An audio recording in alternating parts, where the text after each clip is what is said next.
தமிழன் தொலைக்காட்சி சொந்தங்களுக்கு கிறிஸ்டபர் தாஸின் அன்பு வணக்கங்கள். இன்றைய அரசியல் அரங்கம் நிகழ்ச்சிக்காக நம்முடன் இணைந்திருப்பவர் பாரதிய ஜனதா கட்சியிலிருந்து அதன் முக்கிய நிர்வாகிகளில் ஒருவர் திரு தாஸ் பாண்டியன் இணைந்திருக்கிறார். அவர் நிறைய விஷயங்கள் பேசலாம். குறிப்பாக இன்னும் சில தினங்களில் அரங்கேற இருக்கக்கூடிய மதுரையில் நடைபெறக்கூடிய முருகன் மாநாடு, அது தொடர்பாக எழுதிருக்கக்கூடிய பல்வேறு கருத்துக்கள், விமர்சனங்கள், முன்னதாக அதிமுக பாஜக கூட்டணி தொடர்பாக தற்போது வரை நீடித்து கொண்டிருக்கின்ற விமர்சனங்கள் என தமிழகத்தின் அரசியல் களம் சுறுசுறுப்படைந்துள்ளது. 26 சட்டமன்ற தேர்தலை நோக்கி நகர்ந்து கொண்டிருக்கக்கூடிய இப்படியான ஒரு சூழலில் நடைபெறக்கூடிய முருகன் மாநாடு, நிறைய விஷயங்கள் நம்ம பேசலாம். சார் வணக்கம். வணக்கம். உங்களை சந்திச்சதில் நலமா இருக்கும். நான் தமிழன் தொலைக்காட்சிக்கு வணக்கத்தை தெரிவித்துக் கொள்கிறேன். மகிழ்ச்சி சார். நான் தலைப்பில் குறிப்பிட்டது போல பாரதிய ஜனதா கட்சி மீது தொடர்ச்சியான விமர்சனங்கள் தமிழ்நாட்டில், இப்போ சமீபத்தில் அதிமுக பாஜக கூட்டணி தொடர்பாக எழுந்திருக்கக்கூடிய விமர்சனங்கள் பார்க்கிறோம். அவையெல்லாம் பின்னுக்கு தள்ளும்படியாக தற்போது இந்த முருகன் மாநாடு 22ஆம் தேதி நடைபெற இருக்கிறது மதுரையில். அது வந்து சங்கி மாநாடு அப்படின்னு நம்மளுடைய இந்து சமய அறநிலைத்துறை அமைச்சர் சேகர் பாபு குறிப்பிடுகிறார். தமிழக அரசாங்கம் பல்வேறு விதிமுறைகள், நிபந்தனைகளை விதிக்கிறது. ஏறக்குறைய நீதிமன்றம் கூட 51 விதிமுறைகளுடன் தான் அனுமதி கூட வழங்கியிருக்காங்க. ஸோ ஒரு விதமான நெருக்கடியை உணர முடிகிறது. மறுபக்கத்தில் இவர்கள் ராமரை கையில் எடுத்தார்கள், பூரி ஜெகநாதரை கையில் எடுத்தார்கள், தற்பொழுது முருகனை கையில் எடுத்திருக்கிறார்கள் அப்படின்ற ஒரு விமர்சனம் முன்வைக்கப்படுது. உண்மையில் இந்த முருகர் மாநாடு எதற்காக நடத்தப்படுகிறது? என்ன சார், என்ன காரணம் பாஜக? அதாவது ஃபஸ்ட்டு முருகர் தமிழ் கடவுள், தமிழ்நாட்டில் தமிழர்களுக்கு கடவுள். யார் வேணாலும் மாநாடு நடத்தலாம். அப்போ இந்த பாரதிய ஜனதா கட்சி நாங்கள் ஒரு ஆன்மீக மாநாடாக நாங்கள் முருகனை போற்றி ஒரு மாநாடு நடத்துகிறோம். சங்கி மாநாடுன்னு சொல்லிட்டு சேகர் பாபு சொல்றதுக்கு அருகதையே இல்லை. முருகர் மாநாடு நடத்துகிறவர்கள் சங்கினா அப்போ முருகரை கும்பிடுற இவன்லாம் சங்கி தானே. உங்களுக்கு சேகர் பாபு முதற்கொண்டு அவர்கள்லாம் சங்கி தான். புரியுதா உங்களுக்கு? நம்ம கடவுளை வேண்டது தவறுன்னு சொல்ல முடியாதுல்ல. இதில் இவங்களுக்கு என்ன பயம்? அதுதான் கேள்வி. என்ன பயம்? இப்போ சொன்னாங்கல்ல, பூரி ஜெகநாதரை கும்பிட்டாங்க, ராமரை கையில் எடுத்தாங்கன்ட்டு. நாங்கள் இந்தியா ஃபுல்லாக ஆண்டுட்டு இருக்கோம். அது தெரியுமா தெரியாதா? திராவிட முன்னேற்ற கழகம் என்பது இந்த தமிழ்நாடு மட்டும்தான். பாரதிய ஜனதா கட்சி என்பது இந்த பாரத தேசத்தை ஆண்டு கொண்டு ஒவ்வொரு இடமாக, ஒவ்வொரு ஸ்டேட்டாக நாங்கள் இந்த பாரதிய ஜனதா கட்சி ஆட்சி அமைத்து கொண்டே வருகிறோம். கடவுளுடைய ஆட்சி தான். ராமராக இருக்கட்டும், பூரி ஜெகநாதராக இருக்கட்டும். இன்றைக்கு நாங்கள் முருகர் ஆட்சி நாங்கள் பெறுகிறோம். அடுத்து வரக்கூடிய 26 நாங்கள் தமிழகத்தில் ஆட்சி நடத்துகிறோம். இதில் என்ன இவங்களுக்கு பயம்னா, இப்போதுதான் முருகர் ஞாபகத்திற்கு வந்துள்ளாரா அப்படின்னு கேட்குறாங்க. இல்லையே, நாங்களாம் முருகரை நிறைய நாள் கொண்டாடிக்கிட்டு தானே இருக்கோம். இப்போ தானே மாநாடு நடத்துறீங்க. மாநாடு நடத்துகிறோம்னா எங்கள் பாரதிய ஜனதா கட்சி இப்போ தாங்க 4 எம்எல்ஏ வந்திருக்கோம். இல்லை, பாஜக நடத்தல, இந்து மக்கள் முன்னணி நடத்துது, பாஜக நடத்தல. நாங்கள் இது வரைக்கும் நாங்கள் எல்லாருமே இப்போ மதுரையில் கூடுறோம், எல்லாரும் தமிழர்கள் தான், தமிழ்நாட்டை சார்ந்தவர்கள் தான். நாங்கள் ஒரு 5 லட்சம் பேர் கூடுறோம். முருகர் பக்தர்கள் தான் 1000 பேர் வருவாங்க. அது எல்லா தமிழர்களும் வருவாங்க. இது தவறு இல்லையே. இன்னைக்கு தான் எங்களுக்கு வாய்ப்பு கிடைச்சிருக்கு, அது நடத்துகிறோம். உங்களுக்கு என்ன இதில் என்ன இருக்கு? நீங்கள் இத்தனை வருஷ காலமாக நீங்கள் அறநிலைத்துறையில் இப்படி பண்ணீங்களா? எங்களுக்கு முன்னாடி நீங்கள் கோயிலுக்கு ஓடுறீங்களா? ஏன் ஓடுறீங்க? இத்தனை வருஷ காலமாக, கிட்டத்தட்ட ஒரு 22 வருஷ காலமாக நீங்கள் திராவிட முன்னேற்ற கழகமும் அண்ணா திராவிட முன்னேற்ற கழகமும் ஆட்சி ஆண்டிருக்கு.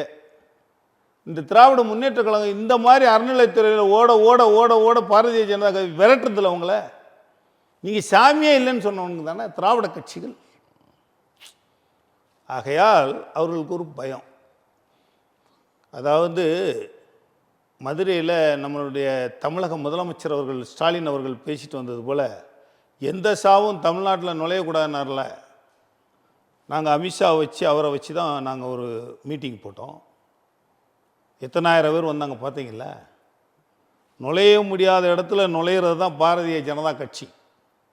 நேர்மையாக ஆட்சி அமர்த்துவதற்காக இந்த தமிழகத்தை வரக்கூடிய 2026 சட்டமன்றத்தில் வெற்றி பெற்று, முருகன் அருளால் வெற்றி பெற்று, முருகன் மாநாடு வெற்றி பெற்று நாங்கள் ஆட்சி அமைப்போம்.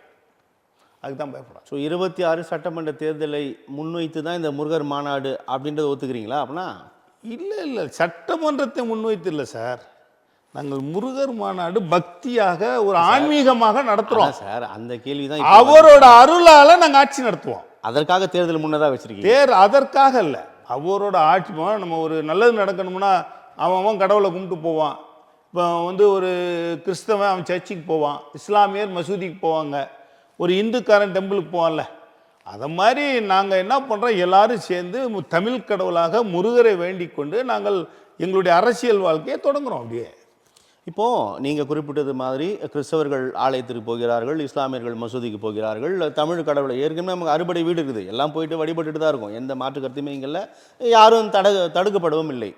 ஆனால் பாரதிய ஜனதா, இந்து மக்கள் முன்னணி அதை முன்னெடுத்தாலும் பின்னால் இருக்கக்கூடிய பாரதிய ஜனதா கட்சி தான் இதை நடத்துது அப்படின்ற ஒரு இடத்தில் தமிழ்நாட்டில் எப்படியாவது காலூன்ற பார்க்கிறார்கள், அதற்காக தற்போது முருகனை கையில் எடுத்திருக்கார்கள் அப்படின்ற விமர்சனம் முன்வைக்கப்படுது. எப்படியாவது இல்லை, இப்படி நாங்கள் பாரதிய ஜனதா கட்சியினுடைய கொள்கையால் ஆட்சி அமைப்போம்.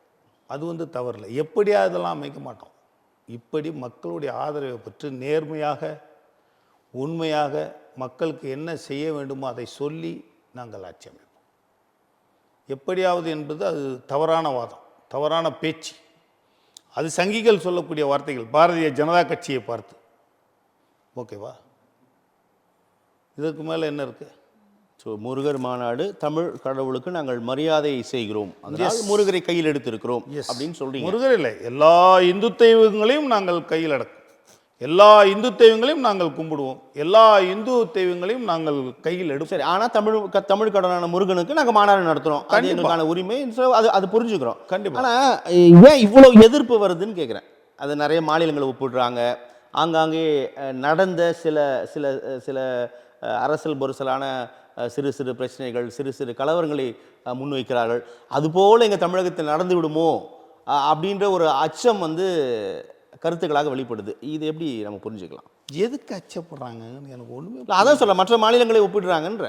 மற்ற மாநிலங்கள் அங்கு ராமரை கையில் எடுத்தார்கள், இங்கு பூரி ஜெகநாதரை கையில் எடுத்தார்கள், இங்கு தமிழகத்தில் முருகனை கையில் எடுக்க அதுதான் பயமா இருக்குது. நாங்கள் அங்கே கையில் எடுக்கும்போது எங்கே நீங்கள் பிரச்சனை நடந்துச்சு, எந்த மக்கள் அடித்து கொல்லப்பட்டார்கள், எந்த மக்கள் பாதிக்கப்பட்டார்கள், எந்த சாதி சமூகம் மத சண்டை வந்துச்சு, ஒன்றுமே இல்லையே, ரெக்கார்டு இல்லையே.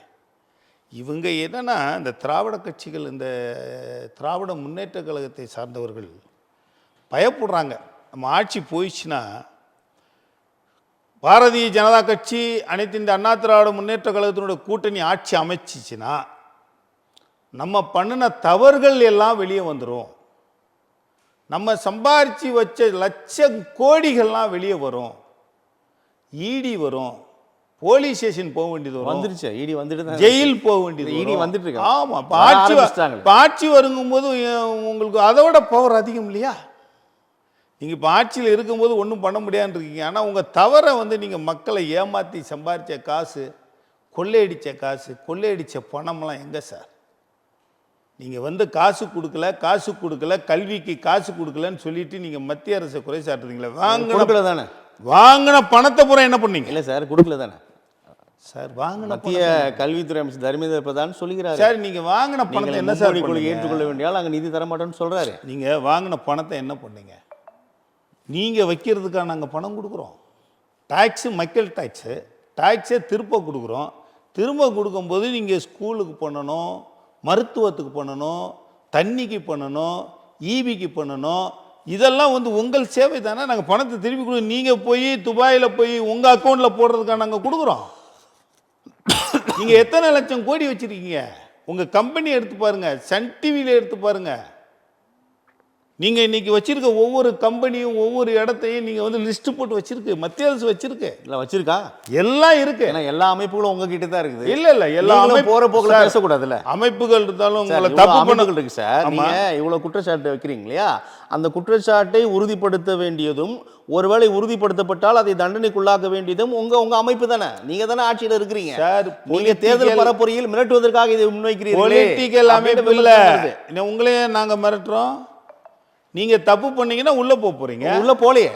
தப்பு பண்ணினீங்கன்னா அப்ப தப்பு பண்ணலையா? இல்ல, உங்க தப்ப அதை சட்டத்திற்கு முன்பாக நிறுத்துவார்கள். சும்மா போய் நாங்கள் அரசியலாக நாங்கள் மிரட்டுறதுக்கு நாங்கள் பாரதிய ஜனதா கட்சி அது இல்லை. சட்டம் இருக்கு, நம்ம நாட்டில் சட்டம் இருக்குது, அது வந்து உங்களை தண்டிக்கும், கண்டிப்பாக தண்டிக்கும். அது சட்டத்துக்கு முன்னாடி நிறுத்துறது எங்களுடைய பொறுப்பு இல்லையா அது? ஸோ அதற்கான வேலைகள் போயிட்டுருக்குன்னு சொல்கிறேன். இல்லை அது அவங்க சட்டம் தன் கடமையை செய்யும். ஆனால் இது கட்சி வந்து நாங்கள் வந்து மிரட்டியெல்லாம் வந்து பண்ணணும்னு அவசியம் இல்லை. நீங்கள் தவறு பண்ணீங்கன்னா, தப்பு செஞ்சீங்கன்னா தண்ணி குடிச்சே ஆகணும். பாஜக ஆளாத மாநிலங்களில் மட்டும்தான் இந்த அமைப்புகளை ஏவி விடுகிறது, இந்த அமைப்புகள் மூலமாக அழுத்தம் தருகிறது பாஜக.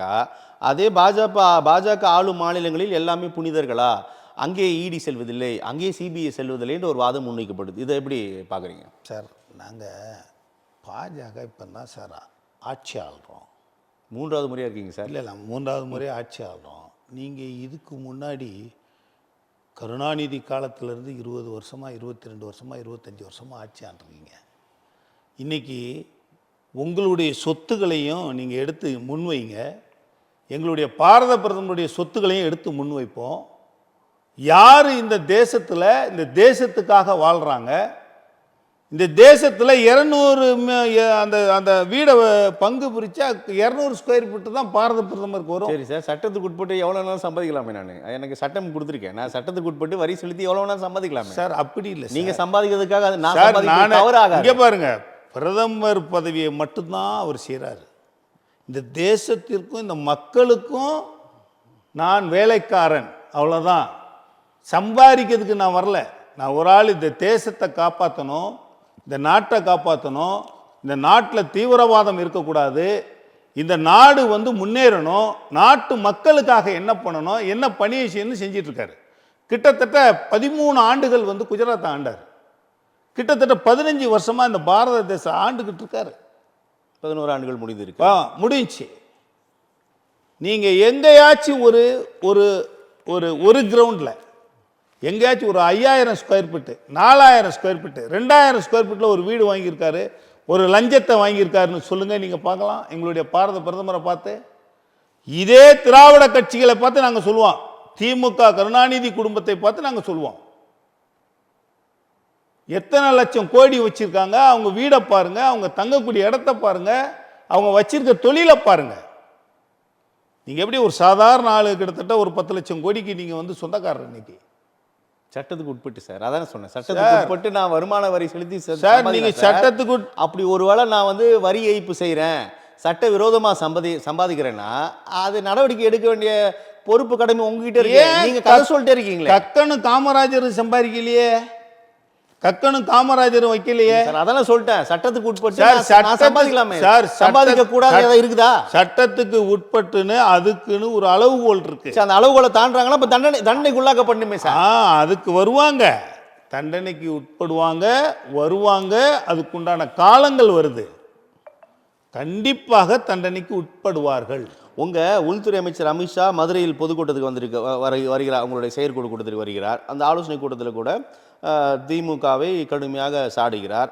அதனூடாக வந்து டாஸ்மாகில் வந்து 30,000 கோடிக்கு மேல் ஊழல் நடந்திருக்கு அப்படின்னு உள்துறை அமைச்சர் சொல்றார் சார். அதிகாரத்தை கையில் வைத்திருக்கக்கூடிய அவரே வந்து அது விமர்சனமா முன்வைக்கிறாரு சார். உண்மைதானே? இடி வந்து 1000 கோடின்றது ஒரு 30,000 கோடின்றாரு. அப்புறம் நடவடிக்கை சார். சார் அது இல்லை சார், எந்த அடிப்படை ஒரு உள்துறை அமைச்சர் வந்து தாஸ் பாண்டியன் மாதிரியும் கிறிஸ்தவ தாஸ் மாதிரியும் சொல்லிட மாட்டார்ல. ஆமா, பெரிய ஆவண அடிப்படையில் தானே சொல்லுவார். அப்போ என்ன சார் சொல்லிட்டு கடந்துட்டாரே சார். உள்துறை அமைச்சர் சொல்லுகிறார் என்றால் அதனுடைய எவிடன்ஸு எல்லாத்தையும் எடுத்து அதுக்குண்டான வேலைகளை செய்யும். அப்போ அதுக்கு முன்னாடி ஒரு கட்சி மேடையில் இது சொல்வது என்பது ஒரு மிரட்டும் துணி தானே? இல்லை, மிரட்டும். ஏன்னா தாஸ் பாண்டியன் இதை பேசலாம், ஒரு உள்துறை அமைச்சர் இப்படி பேசலாமா? மிரட்டும் தோணி இல்லை, அது உண்மையே சொல்றாரு.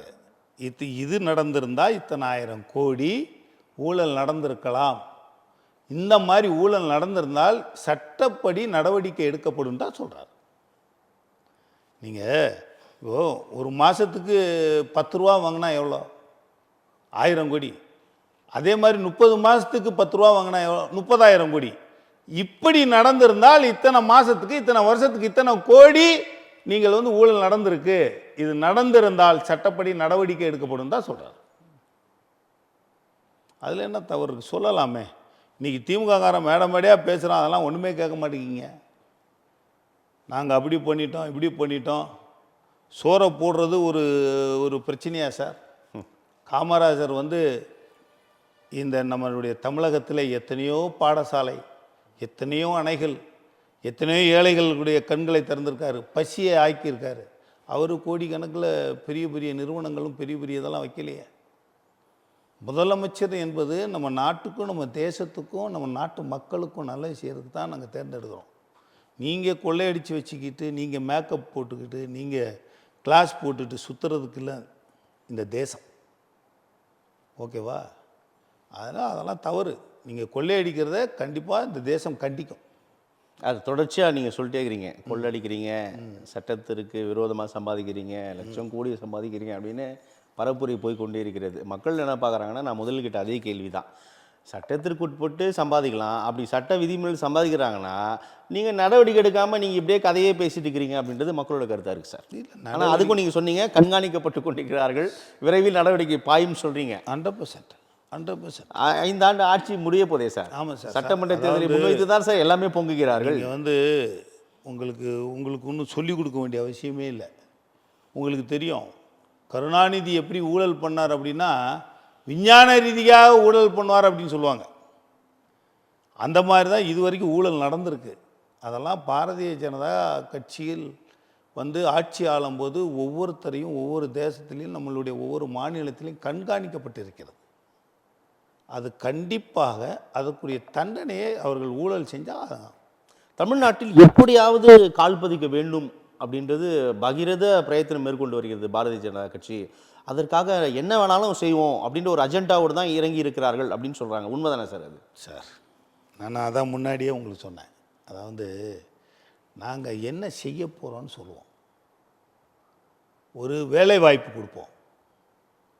நீங்கள் பார்த்தீங்கன்னா இன்றைக்கி ஒவ்வொரு கார்ப்பரேஷன் ஸ்கூலையும் போய் பாருங்கள், நாங்கள் அந்த மாதிரி வைக்க மாட்டோம். கல்வி மக்களுக்கு எவ்வளோ இலவசமாக கொடுக்கணுமோ அவ்வளோ இலவசமாக கொடுப்போம். சில எங்களுடைய மேனிஃபெஸ்டோலாம் இருக்குல்ல, மக்கள்கிட்ட உண்மையை சொல்லி வாக்குகள் சேகரிப்போம்.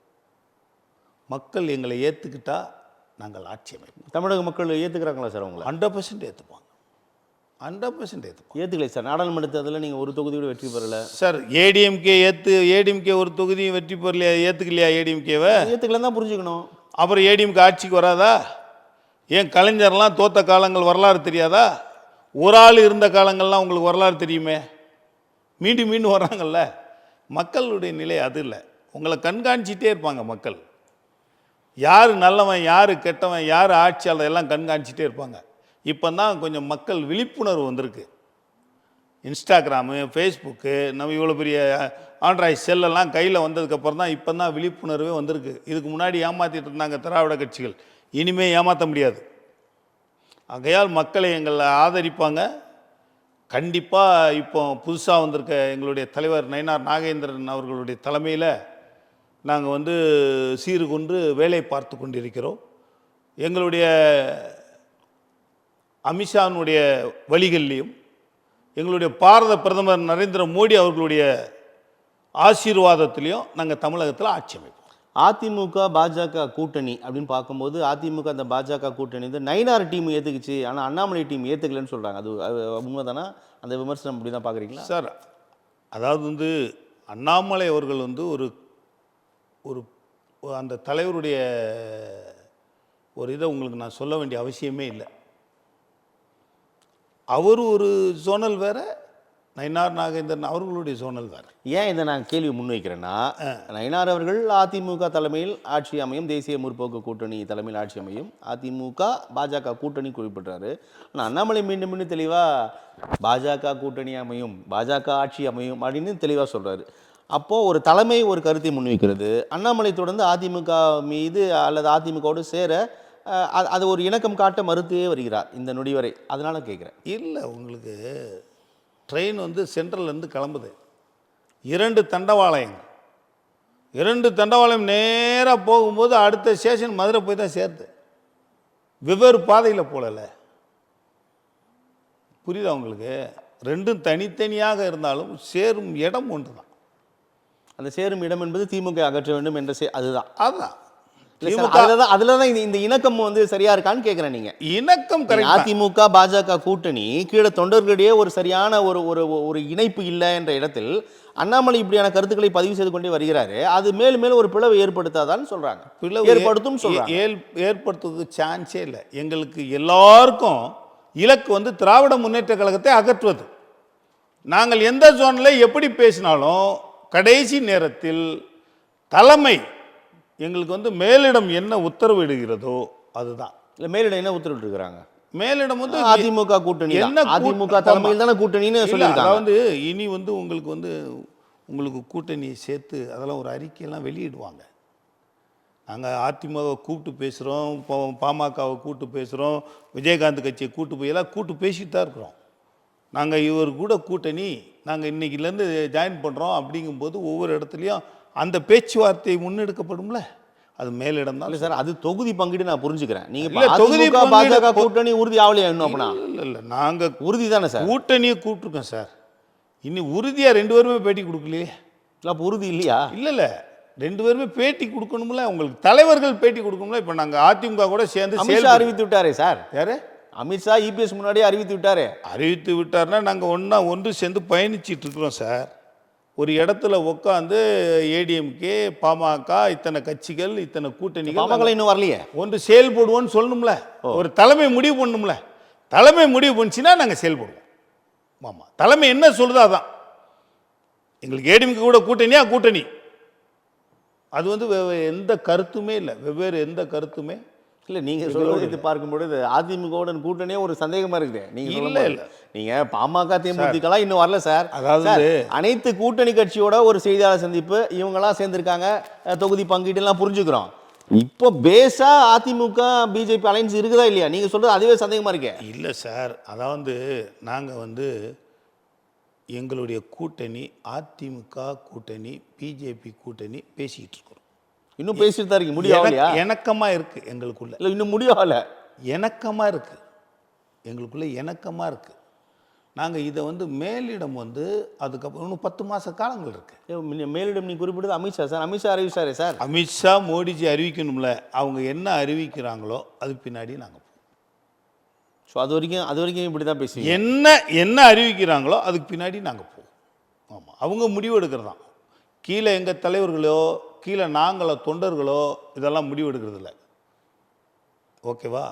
மேலிடம், எங்களுக்கு மேலிடம் பார்வையாளர்கள் மேலிடம் என்ன உத்தரவிடுகிறதோ அதை நாங்கள் செய்வோம். அதிமுக பாஜக கூட்டணி தொடர்பாக நம்ம பேசும்போது திமுக அதன் கூட்டணி கட்சிகள் பார்க்கும்போது அதிமுக பாஜகவோடு கூட்டணி வைத்தது மிகப்பெரிய வரலாற்று தவறை செய்து விட்டார்கள். ஐயோ பாஜக வந்துடக்கூடாது, ஐயோ பாஜக வந்துடக்கூடாதுன்ற ஒரு துணி தெரிகிறது. எப்படி பார்க்குறீங்க இதை? யார் சொல்கிறது? பெரும்பாலும் திமுக கூட்டணி கட்சின்னு சொல்கிறாங்க. ஒரு பொதுவாக எப்படியான ஒரு பார்வை தானே இருக்குது. எப்படி பார்க்குறீங்க பாஜக? திமுக கூட்டணியை பார்த்தீங்கன்னா ஒரு 4-5 தலைவர்கள் இருக்காங்க. இவங்க திமுகவுக்கு ஜால்ரா போட்டே சம்பாதிக்கணும், நம்ம சொகுசாக இருக்கணும்னு சொல்லிட்டு தான் இந்த திமுக கூட்டணியிலே இருக்கிறாங்க. கம்யூனிஸ்ட் தலைவர்கள் 2, திருமாவளவன் 1, அதுக்கப்புறம் வந்து இன்னும் 2-3 கட்சிகள், கொங்கு ஈஸ்வரன் இருக்கிறாரு, மனித மக்கள் கட்சி இருக்கிறாரு. அவங்களுக்கெல்லாம் ஒரு சீட்டு கிடைச்சா போதும். இந்த கொங்கு மண்டல ஈஸ்வரனுக்கு, அதுக்கப்புறம் நம்ம இவர் வேல்முருகனுக்கு, இவங்களுக்கு என்ன கொள்கை இருக்குது? எனக்கு சீட்டு வேணும், நான் சம்பாதிக்கணும், நான் சொகுசாக இருக்கணும். இன்றைக்கும் திராவிட முன்னேற்ற கழகத்துக்கு ஜால்ரா போட்டு தான் வாழ்ந்துக்கிட்டு இருக்காங்க. பாஜகவுக்கு என்ன கொள்கை சார் இருக்குது? இப்போ தமிழ்நாட்டில் நீங்கள் ஆட்சி அமைத்து தீரும் சொல்கிறீங்க இல்லையா? பாரதிய ஜனதா கட்சிக்கு என்ன கொள்கை இருக்கிறது? என்ன கொள்கை நீங்கள் முன்வைக்கிறீங்க? மக்கள் என்ன கேட்குறாங்களோ அதை செய்யணும், அதான் எங்கள் கொள்கை. புதுவித கொள்கையாக இருக்கிறது சார். மக்கள் என்ன கேட்குறாங்களோ. கல்விக்கு நிதி கேட்டால் தரமாட்டீங்களே சார்? சார், கல்விக்கு நிதி அது நம்ம பிள்ளைங்க படிக்கிறது கேட்டால் 2167 கோடி தரமாட்டீங்க. 9 கோடி ஏற்றுக்கிட்டா தான் தருவன்றீங்க. அப்புறம் நீங்கள் மக்கள் என்ன கேட்டால் தருவன் தான் கொள்கைன்றீங்க. பெரிய முரணாக இருக்கே சார். இங்கே பாருங்க, ஒருத்தன் இந்த தமிழகத்தில் பல லட்சம் கோடியை கொள்ளையடிச்சு வச்சுட்டு இருக்கிறான். இந்த 2100 கோடி ரூபா உங்களுக்கு தரலன்னா உங்களுக்கு கல்வி கெட்டு போதா? சொல்றாங்களே சார், நம்ம துறை சார்ந்த அமைச்சர். இங்க பாருங்க, உங்க சொத்து கணக்கு எடுக்கிறார். திராவிட முன்னேற்ற கழகத்தினுடைய இருக்கிற கூட்டணி கட்சிக்கு திராவிட முன்னேற்ற கழகத்தின் சொத்து கணக்கு எடுங்க. நீங்க ஒவ்வொரு பாடசாலையும் நீங்க வந்து பிரைவேட்டா வச்சு நடத்துறீங்களே, 2100 கோடி ரூபா தரலன்னா இந்த கல்வி கெட்டு போதா? கெட்டு போகுதுன்னு அமைச்சர் சொல்றாரு சார். நாங்கள் கொடுத்த பணத்துக்கு நீங்கள் இதுவரைக்கும் கணக்கு கொடுக்கல. மத்திய அரசுக்கு வந்து வருமானம் இல்லை சார். மத்திய அரசு வந்து ராணுவம் வச்சிருக்கு, கப்பல் படை வச்சிருக்கு, தரைப்படை வச்சிருக்கு, ரயில்வே வச்சிருக்கு. சென்ட்ரல் கவர்மெண்ட் ஸ்டாஃப் ஒவ்வொருத்தருக்கு சம்பளம் கொடுக்கணும். யார் எந்த வருமானம் அது? இந்தியாங்கிறது ஒரு தேசம், ஒரு குடும்பத்தில் எல்லாம் ஒன்றுச்சு தான் போகணும். கொடுத்த பணத்தை நீ வந்து கணக்கு காமிக்கல. கொடுத்த பணத்துக்கு என்ன செஞ்சிருக்கன்னு நீ சொல்லலை. 2100 ரூபா கொடுக்கலன்னா நீ வந்து அதை வந்து மக்கள்கிட்ட போய் பிரச்சாரம் பண்ணுறியா? உன்ட்ட இத்தனை லட்சம் கோடி இருக்கு, ஒரு ஸ்பைஸ் செட் வச்சிருக்க, ஒரு சன் டிவி வச்சிருக்க, ஒரு கலைஞர் டிவி வச்சிருக்க, இதே பல லட்சம் கோடி மாசம் வருது. அதை வந்து கல்விக்காக செலவு பண்ணி நீ செலவு பண்ணும்ல சார். அது ஏன் ப்ராப்பர்ட்டி? ஓம் ப்ராப்பர்ட்டி எப்படி சார்? நம்ம இடைவெளிக்கு முன்னாடி பேசும்போது நீங்க கல்விக்கான நிதி தரல அப்படின்னும் போது நீ அந்த நிறுவனம் வச்சுக்கிற, நீ இந்த நிறுவனம் வச்சுக்கிறேன்னு சொல்றீங்க. நான் என் சொந்த நிறுவனத்தை வித்தா என் மாநில கல்விக்கு நான் செயல்படுத்துவேன். எனக்கு புரியல. என்னுடைய உரிமையை கேட்டா நீங்க உங்களுக்கு தனிப்பட்ட நான் அரசனா இருந்தேனா, நான் முதலமைச்சரா இருந்தேனா, என்கிட்ட இருக்க சொத்து கித்தெல்லாம் வித்து கல்விக்கு செலவு பண்ணுவேன் சார். அது வேற சார். சார் என்கிட்ட இருந்துச்சுன்னா நீங்க செய்வீங்க சார், நான் செய்ய மாட்டேன் சார். நீங்க மக்கள் பிரதிநிதி சார். மக்கள் எனக்கு அதிகாரம் கொடுத்துருக்காங்க. நான் ஒரு முதலமைச்சர் உட்கார்ந்திருக்கேன். என் மாநிலத்துக்கு நிதி கேட்டா நீ உன் கை காசு செலவு பண்ணி அபத்தம். நாங்க மாநிலத்துக்கு கொடுக்குற நேரத்தில் கொடுத்துக்கிட்டு இருக்கிறோம். கொடுக்கலையே இருங்க, கொடுக்கலன்னு நீங்க சொல்லாதீங்க. நாங்க கொடுத்துட்டு இருக்கிறோம். ஒவ்வொரு ரெக்கார்ட் இருக்கு. நாங்க கொடுக்கலன்னு தமிழக அரசுக்கு சொல்லுங்க. ஃபைனான்ஸ் மினிஸ்டரு கணக்கு போட்டு உங்களுக்கு சொல்லியிருக்காங்க, இவ்வளோ கொடுத்துருக்கோம், இவ்வளோ பெண்டிங் இருக்குன்ட்டு. இன்றைக்கி வந்து ஒரு பிரச்சனை நடந்துச்சு ஜம்மு காஷ்மீரில். தீவிரவாதம் வந்து நம்ம பாரத தேசத்தில் உள்ள மக்களை சும்மா இருக்கிறவன சுட்டுட்டு போயிட்டான். அதுக்கு என்ன பதிலடி கொடுத்துச்சின்னு தெரியுமா உங்களுக்கு? அதுக்கு ஒரு நேரத்துக்கு போய் ஒரு நாட்டு தேசத்தை வந்து பயன்படுத்துறதுக்கு இல்லை, நம்மளை செஞ்சான் தீவிரவாதியை அட்டாக் பண்ணுறதுக்கு மிசைலை போய் கொண்டு நிறுத்துறதுக்கு 50,000 கோடி செலவாளியும் போய் நிறுத்துறதுக்கு. மத்திய அரசுக்கு வேற எங்கேயாச்சும் வருமானம் வருதா?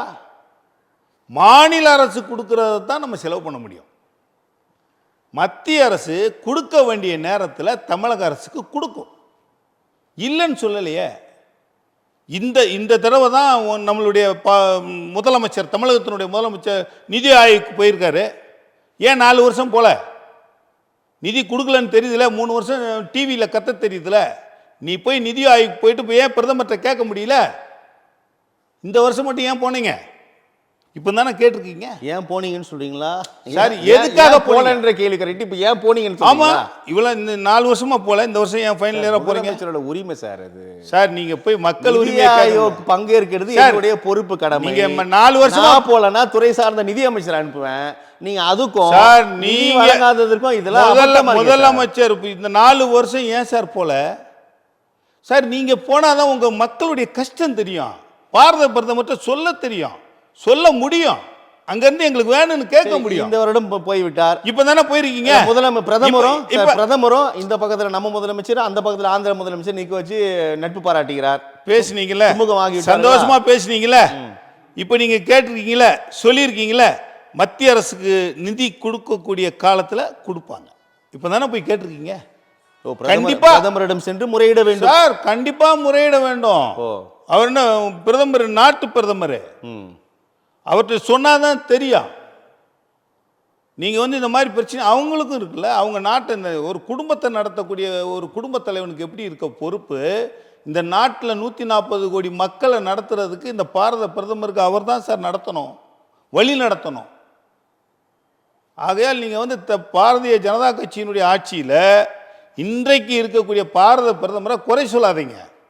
நீங்கள் என்ன வேணுமோ கேளுங்க, கொடுக்கலன்னா குறை சொல்ல. மாநில உரிமைகளுக்காக தொடர்ந்து போராடக்கூடிய நிலையில் தான் மத்திய அரசு வைத்திருக்கிறது அப்படின்னு தொடர் முடக்கத்தை முன்வைக்கிறாங்க திமுக. எப்படி பார்க்குறீங்க? நிதி மட்டும் இல்லை, எந்த உரிமைகளும் நாங்கள் கேட்டு பெற வேண்டியதாக இருக்குது. தமிழ்நாடு கச்சத்தீவை எங்களால் மீட்க முடியல, நீட்டா எங்களால் தடுக்க முடியல அப்படின்னு போராடுறாங்க. யாரு? திமுக. சார் சிரிப்பு பதிலாக சார். சார் நீட்டுக்கு நீங்கள் தானே சார் கையெழுத்து போட்டீங்க. திராவிட முன்னேற்ற கழகமும் காங்கிரஸ் இருக்கும்போது தானே நீட்டுக்கு கையெழுத்து போட்டீங்க. கச்சத்தீவை இந்திரா காந்தி அம்மா இருக்கும் கருணாநிதி தானே தார பார்த்தாரு. இதில் வந்து நீங்கள் 2வது போராடினீங்கன்னா எப்படி? கொடுக்கறது பூரா நீங்கள் கொடுத்துருவீங்க. பாரதிய ஜனதா கட்சி ஆட்சிக்கு வரும்போது நீங்கள் போராடுவீங்களா? எங்களுக்கு மீட்க தெரியும் கச்சத்தீவை. எப்போது சார்? நாங்கள் ஆட்சிக்கு வரும் பொழுது எங்களுடைய பாரத பிரதமர் எப்படி இந்த கச்சத்தீவை கொடுத்தார்களோ அதற்கு ஒரு ரூல்ஸ் அண்ட் ரெகுலேஷன்லாம் இருக்குது. சும்மா வந்து கச்சத்தீவை போய் எடுத்துகிட்டு வந்துட முடியாது. காலங்கள் வரும்போது கண்டிப்பாக மீட்போம். திராவிட முன்னேற்றக் கழகம் இந்த மக்களுக்கு, இந்த மக்கள் முன்னாடி வேஷத்தை போடுகிறது. நாங்கள் நீட்டை தள்ளுபடி செஞ்சுருவோம், நாங்கள் நீட்டை வந்தால் நாங்கள் மேனிஃபெஸ்டோவில் கொண்டு வந்தாங்க, நாங்கள் ஆட்சிக்கு வந்தோம்னா நீட் இருக்காது, நீட் இல்லாமையா போச்சு, கச்சத்தீவை மீட்டுருவோம், மீட்டிங்களா? அதான் நீங்கள் ஒத்துழைப்பு கொடுக்க மாட்டீங்களா சார்? சார் என்ன மத்திய அரசாங்கம் தான் பண்ண மாட்டீங்களே சார்? சார் நிறைய நீட்டிங் கட்சித்தையும் ஒன்றும் பண்ண முடியாது சார். நிறைய ஜேர்னலிஸ்ட் இப்படி தான் பேசுகிறீங்க. நாங்கள் எங்கே ஒத்துழைக்கணும் உங்களுக்கு தெரியும். எங்கே ஒத்துழைக்கல சொல்லுங்கள், ஒரு இடத்துல சொல்லுங்கள். நீங்கள் கொடுத்துட்டு நாங்கள் ஒத்துழைக்கல சார், அதுக்கு ஒரு முறை இருக்குது சார். நீங்கள் எல்லாத்தையும் காங்கிரஸும் திராவிட முன்னேற்ற கழகமும் தாரவாத்திட்டீங்க. 1.5 லட்சம் தமிழர்களை கொன்னுட்டீங்க, கொன்று குவிச்சிட்டீங்க. இதுக்கு மேலே இந்த நாட்டில் என்ன சார் இருக்குது? நீங்கள் சொல்கிறதெல்லாம் பொய்யா இருக்குது. இந்த மக்களுக்கு தெரிய வரும், தமிழக மக்களுக்கு தெரிய வரும் யார் தமிழர்களை 1.5 லட்சம் பேரை கொன்னாங்க, காங்கிரஸும் கருணாநிதியும் எப்படி கூட்டணி போட்டு கொண்டாங்கன்னு தெரியும். அதெல்லாம் பாவம் இல்லையா? இதுக்கு மேலே திமுகவை என்ன சொல்கிறது? இதுக்கு மேலே இந்த மக்கள் ஓட்டு போடுவானா திமுகவுக்கு? ஓட்டு போட்டு ஆட்சியில் அமர்த்தி இருக்கிறார். அதானே, இதுக்கு மேலே ஓட்டு போடுவானா? இப்போ வந்து திமுக கருணாநிதி வந்தார், அவர் பையன் மு க ஸ்டாலின் வந்தார், அதுக்கப்புறம் அவர் பையன் உதயநிதி வந்தார், இப்போ இன்ப நீதியை கொண்டு வந்திருக்கீங்க. இது என்ன இவங்களுக்கு எழுதி கொடுத்த நாடா? இது தமிழ்நாடுங்கிறது பேர் தான், தனி நாடு இல்லை. தமிழ்நாடுங்கிறது பேர் தான், தமிழ்நாடு இல்லை. இது என்ன அரச பரம்பரையை நம்ம கொண்டு வரோம்? மக்கள் வாக்கு செலுத்தி தான் சார் வராங்க சார். மக்களுக்கு இனிமேனாலும் புத்தி வரும் சார். ஸ்டாலின் அவர்களையும் வாக்கு செலுத்தி தான் அமர வைத்துள்ளார்கள். உதயநிதியும் வாக்கு செலுத்தி இனி வரும் சார் புத்தி அமர வைக்கிறார் சார். இப்போ கொண்டு வந்தது எல்லாருக்கும் தெரியும். இனிமே இந்த மக்களுக்கு புத்தி வராதுன்னு நான் நினைக்கிறீங்க? கண்டிப்பா வரும். கன்னியாகுமரியிலேருந்து சென்னை வரைக்கும் ஒவ்வொரு மக்களும் நல்லா தெரிஞ்சுக்கிட்டாங்க இவங்க யாரு, இவர்களுடைய சமூகம் என்ன, இவர்களுடைய மொழி என்ன, எல்லாம் தெரிஞ்சுக்கிட்டாங்க. அதுக்கப்புறமும் நீங்கள் போய் குழியில் விழுன்னா போய் விழுங்க, எங்களுக்கு ஒன்றுமே இல்லை. ஒவ்வொரு நாளுமே ஒவ்வொரு மாவட்டங்களுக்கும் சுற்றுப்பயணம் மேற்கொள்கிறார் முதலமைச்சர். ஒவ்வொரு மாவட்டங்களுக்கும் 1000 கோடி 2000 கோடி அப்படின்னு நலத்திட்டங்களை அறிவிக்கிறார். செயல்படுத்தின திட்டங்களை செயல்படுத்துகிறார். மகளிர் உரிமை தொகை வழங்குகிறார், மாணவர்களுக்கு 1000 ரூபாய் ஊக்கத்தொகை வழங்குகிறார், இலவச பேருந்து வழங்குகிறார் அப்படின்னு நிறைய மக்கள் நல திட்டங்களில் நாங்கள் கவனம் செலுத்துகிறோம். ஆனால் உறுதியாக 26 திமுகவின் எக்ஸ்டென்ஷனு, திமுகவோட பார்ட் 2 26 அப்படின்னு முதலமைச்சர் பெரும் நம்பிக்கை விதைக்கிறார். எப்படி பார்க்குறீங்க? சரி, கல்விக்கு பணம் கொடுக்கல 2100 கோடி, அதனால் கல்வி இங்கே வந்து தடைப்பட்டு போகுதுன்னெலாம் பேசுகிறீங்கள. நீங்கள் இந்த இலவச பஸ்ஸு எப்படி விட்றீங்க? 1000 ரூபா நீங்கள் எங்கேருந்து கொடுக்குறீங்க? யாரு காசு? மக்கள் நலனுக்காக செயல்படுத்தணும் சார். யாரு காசு? நீங்கள் கொடுக்கலன்றதுக்காக நான் உழைப்பேன், நான் சாப்பிடுவேன். நீங்கள் யாரு காசில் போடுறீங்க? கடன் வாங்கி தானே கொடுக்குறீங்க. மக்களின் வரிப்பணம் தான், அரசு மக்கள் வரிப்பணத்தை விட தமிழகத்தை அடகு வச்சு கொடுக்குறீங்க. தமிழகத்தை அடகு வச்சு கொடுக்குறீங்க. நான் என்ன கேட்குறேன், காலையில் சிற்றுண்டி ஒரு ஸ்கூலில் போடுறேன்னு சொல்கிறீங்க. காலையில் ஒரு உணவு கொடுக்கும்போது எத்தனை பேர் கொடுப்பீங்க? ஒரு சின்ன ஸ்கூலில் சொல்லுங்கள், குறைஞ்சது எத்தனை பேர் இருப்பாங்க? ஒரு 100 பிள்ளைங்க இருப்பாங்களா? 100 பிள்ளைங்களுக்கு நீங்கள் 2 பேர் சாப்பாடு ஆக்கும்போது எப்படி ஆக்குவீங்க? நீங்கள் எப்படி ஆக்குவீங்க? சுத்தமாக நீட்டாக அழகாக பொறுமையாக ஆக்குவீங்களா? ஏன் அதை ஒரு வீட்டுக்கு ஒரு வேலை வாய்ப்பு கொடுத்தீங்கன்னா அவன் பிள்ளைக்கு அவன் சோறு போட போகிறான். காலையில் ஒரு 4 பேருக்கு 2 பேருக்கு ஆக்குது ஈஸி. அவன் அழகாக செஞ்சு கொடுத்துருவான் பிள்ளைகளுக்கு. நீங்கள் எதுக்கு கடன் வாங்கி 100 பேருக்கு 150 பேருக்கு கல் எடுத்தும் உம்மி எடுக்காமையும் கிண்டி போடுறீங்க? எதுக்கு சார் அது? நீங்கள் என்னமோ உங்கள் காசில் போடுற மாதிரி நான் போடுறேன். நீங்கள் கடன் வாங்கி இந்த நாட்டினுடைய வரிப்பணத்தை, எல்லா வரிப்பணத்தையும் கொண்டு போய் இலவசமாக கொடுக்குறீங்க. எதுக்கு கொடுக்குறீங்க? எங்களுக்கு வேலை வாய்ப்பை கொடுங்க. பாரதிய ஜனதா கட்சி வந்தால் செய்யும். அதை இந்த மாதிரி ஒவ்வொரு விஷயங்களையும் நீங்கள் செஞ்சு இந்த மக்களை ஏமாத்துறீங்களா? நல்லா கேளுங்க, கிராமமாக போய் வாங்க. இன்றைக்கும் கிராமங்களில் சாதி சமூகங்கள் செயல்படுகிறது. 10 வீட்டுக்கு குழாய் போடுறான். ஜல்ஜீவன் திட்டம் மத்திய அரசு கொண்டு வந்ததை 10 வீட்டுக்கு நல்ல அதிகாரமாக உள்ளவனுக்கு 10 வீட்டுக்கு போடுறான், 30 வீட்டுக்கு குழாய் இல்லை. போய் பாருங்க கிராமத்தில். நான் போன வாரம் போயிட்டு வந்தேன். பாதி காவா தோன்றான். தைரியமாக பேசுகிறவன் வீட்டில் பாதி 50 வீட்டுக்கு ஏழ்மையாக இருக்கிறவன் அதிகாரம் இல்லாத வீட்டில் அந்த காவா தோண்ட மாட்டேங்கிறான். இருக்கிற மாநகராட்சியும் நகராட்சியும் ஊராட்சியும் ஒன்றியமும் அந்த தப்பை பண்ணிட்டு இருக்கு. ஒவ்வொரு கிராமங்களும் போங்க, நீங்கள் மெயின் ரோட்டில் போய் கூட்டத்தை போயிட்டு வச்சுட்டு இருக்கக்கூடாது. ஒவ்வொரு கிராமமும் போய் நீங்கள் அளவெடுங்க. உங்கள் அளவுகோல் என்ன, இது வரைக்கும் என்னென்ன செஞ்சுருக்கீங்க. ஒவ்வொரு அதிகாரம் பெற்றவன், இன்றைக்கி சாதி சமூகத்தில் உள்ள ஒவ்வொரு அதிகாரம் பெற்றவன் வந்து இந்த கிராமத்தை படுத்தி வச்சுருக்கான் சார், இப்பவும் வச்சுருக்கான் சார். அதுக்கு இந்த திராவிட முன்னேற்ற கழகம் ஒத்துவதான் செய்யுது. எத்தனை பட்டியலின மக்களுக்கு மாவட்ட செயலாளர் கொடுத்துட்டாங்க? எத்தனை பட்டியலின மக்களுக்கு மாவட்ட செயலாளர் கொடுத்துட்டாங்க?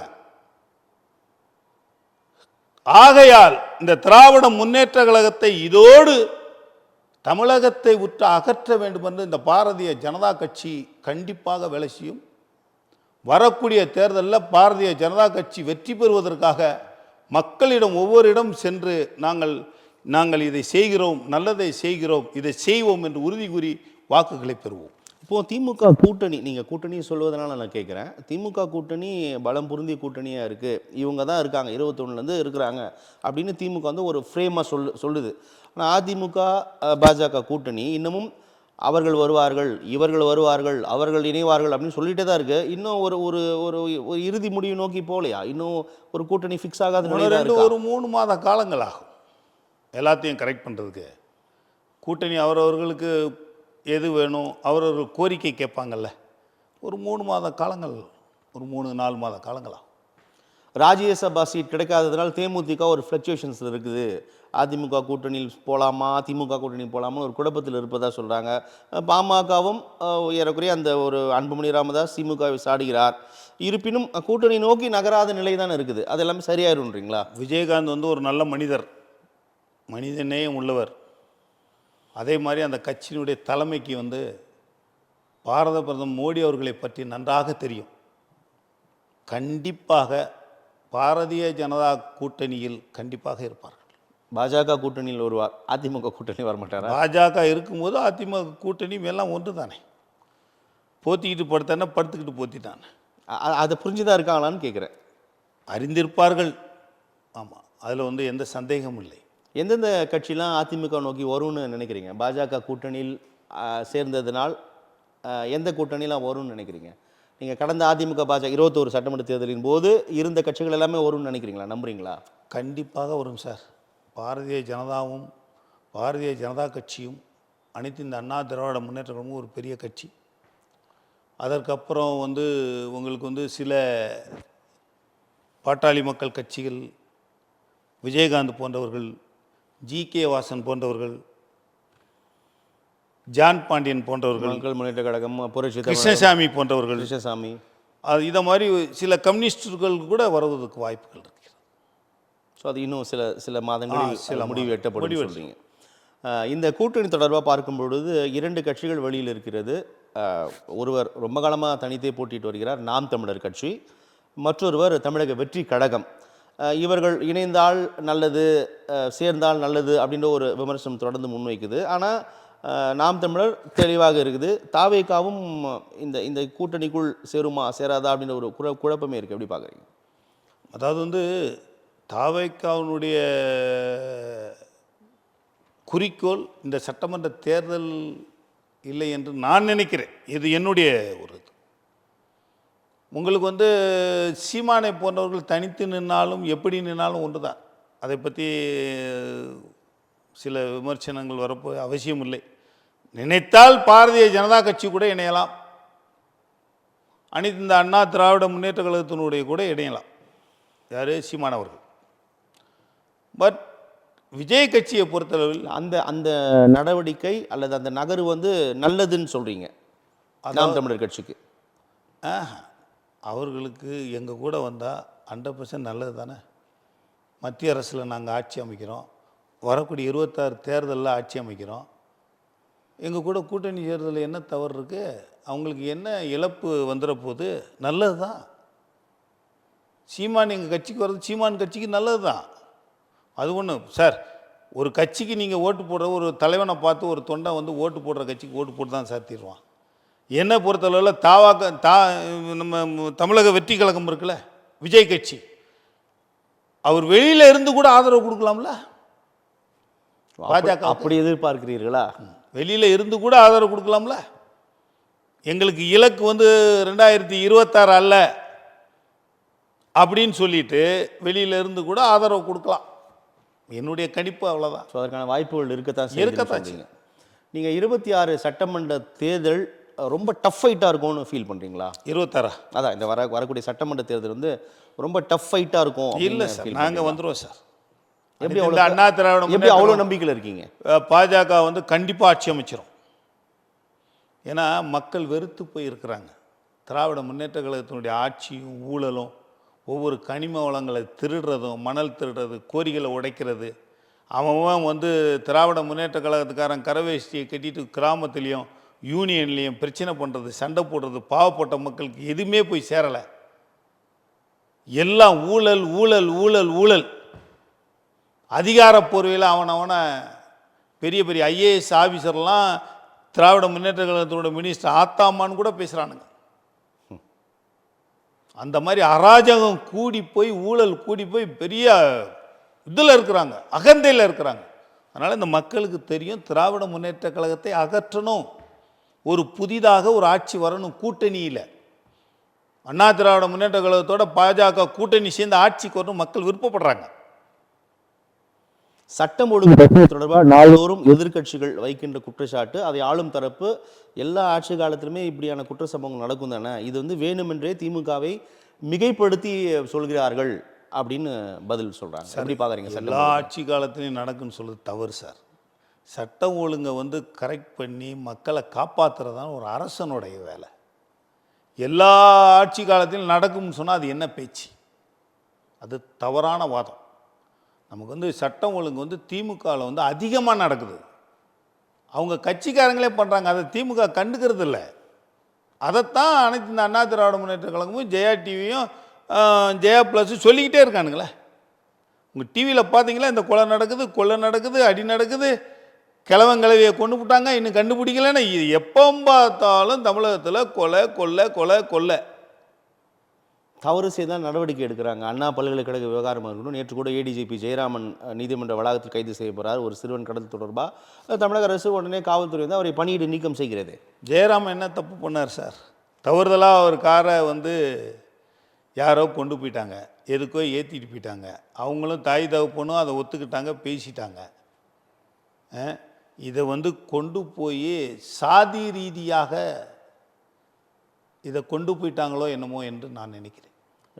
ஏடிஜிபி ஜெயராம் தரப்பு உச்சநீதிமன்றத்திற்கு மேல்முறையீடு சென்றிருக்கிறது. அதான் இதை வந்து சாதி ரீதியாக கொண்டு போயிட்டாங்க. அதாவது இதே நீங்கள் வந்து யூனிவர்சிட்டியில் ஒரு மேட்டர் நடக்குது.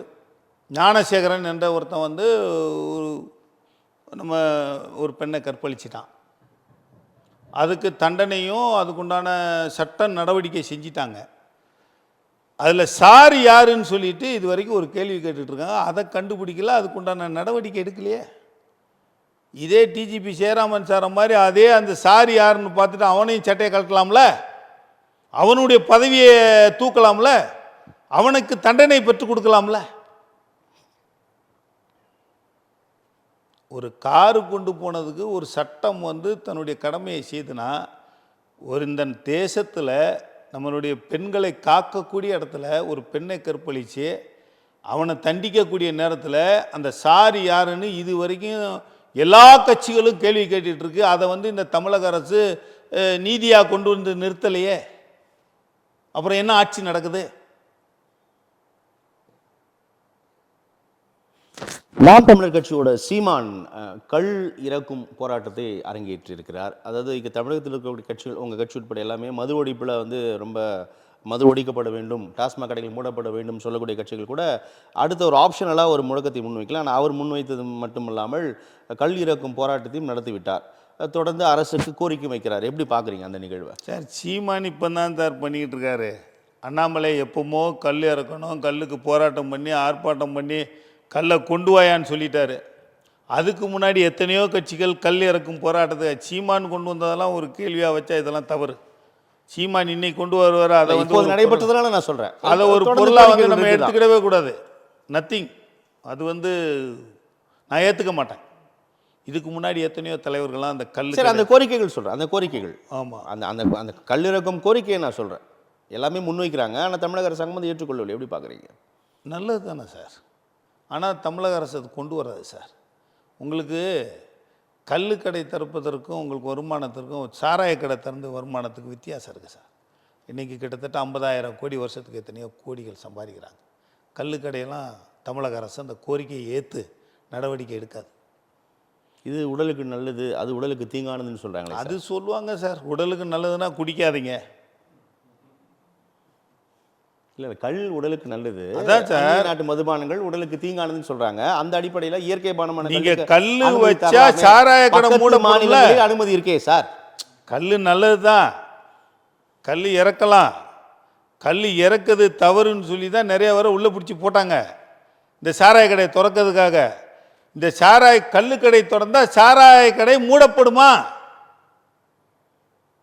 சாராய கடைக்கு வியாபாரம் இருக்காதுல்ல, நல்லதை குடிக்க போயிடுவாங்க. சாராயம் குறிப்பிட்டது டாஸ்மாக் குறிப்பிடுறீங்க. ஆமாம், டாஸ்மாக் சார். உங்களுக்கு பிராண்டி கடை அடைக்க வேண்டிய சூழ்நிலை வரும்ல. டாஸ்மாக்க கல்லுக்கடை எப்படி திறப்பார் முதலமைச்சர்? நீங்கள் கோரிக்கை இதுக்கு எதுக்கு கோரிக்கை கேட்டுக்கிட்டு இருக்கிறீங்க? பாரதிய ஜனதா கட்சி ஆட்சிக்கு வந்துச்சுன்னா நாங்கள் கல்லுக்கடை திறப்போம், உடம்புக்கு உங்களுக்கு நல்லது ஏதோ அதை கொடுப்போம், மக்கள் எது கேட்காங்களோ நாங்கள் கொடுப்போம் சார். அதிமுக தேர்தல் வாக்குறுதி அதை கொடுக்குமா சார்? சார், பாரதிய ஜனதா கட்சியை பற்றி பேசுகிறேன்.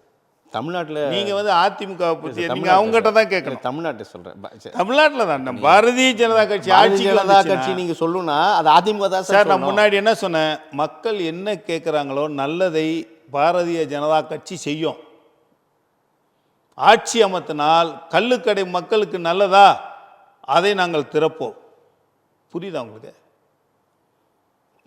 அதிமுக கூட்டணியில் தேர்தல் வாக்குறுதி அதை முன்வைப்பீங்களாண்ணா? பிஜேபி சொல்லுன்னு சொல்றீங்க, மகிழ்ச்சி. அதிமுக அது மேனிஃபெஸ்டோ வெளியிடணுமே. அதிமுகவை பற்றி நீங்கள் அதிமுக கேளுங்க, நான் என்னுடைய பிஜேபி பற்றி தான் சொல்ல முடியும். நீங்கள் ஆட்சிக்கு வந்தால் இதை சொல்லுவீங்கன்னு சொல்கிறீங்க. கண்டிப்பாக செய்வோம். நாங்கள் என்னென்ன மக்களுக்கு தேவையோ அதை செய்வோம். இந்த முறை இதை அதிமுகவிடம் கேட்டுக்கொள்ளுங்கன்னு சொல்கிறீங்க. ஒரே ஒரு தடவை பிஜேபிக்கு வாய்ப்பு கொடுங்க. இந்த திராவிட கட்சிகள் எங்கே இருக்குன்னு பாருங்கள். ஒரு வாய்ப்பை உங்கள்கிட்ட கேட்குறோம் நாங்கள். என்ன, எங்களுடைய பாரத பிரதமரும் ஆட்சியாளர்களும் எல்லோரும் நேர்மையாக இந்த நாட்டுக்காகவும் இந்த தேசத்திற்காகவும் நாங்கள் எங்களை அர்ப்பணிக்கிறோம். அதனால் எல்லாரும் தப்பாக சொல்லுவாங்க. திராவிட முன்னேற்ற கழகம் திமுக சொல்லாத பொய்யவா நாங்கள் சொல்லிட போகிறோம். மக்களுக்கு இனி பாதி மக்களுக்கு தெரியல சார். இப்போ தான் சார் ஒவ்வொன்றா தெரியுது. ஃபோன்லேயும் செல்ஃபோன்லேயும் இன்ஸ்டாகிராம்லேயும் ஃபேஸ்புக்லேயும் தெரியுது. வரக்கூடிய ஆட்சியை பாருங்கள், 26 தேர்தலை பாருங்கள் எப்படி நடக்குதுன்னு பாருங்கள். நல்லது சார், உங்களுடைய வருகைக்கும் கருத்து பகிர்வுக்கும் மிக்க நன்றி. தமிழன் தொலைக்காட்சிக்கு வணக்கத்தையும் நன்றியும் தெரிவித்துக் கொள்கிறேன். நன்றி, வணக்கம், ஜெய் ஹிந்த். நன்றி சார்.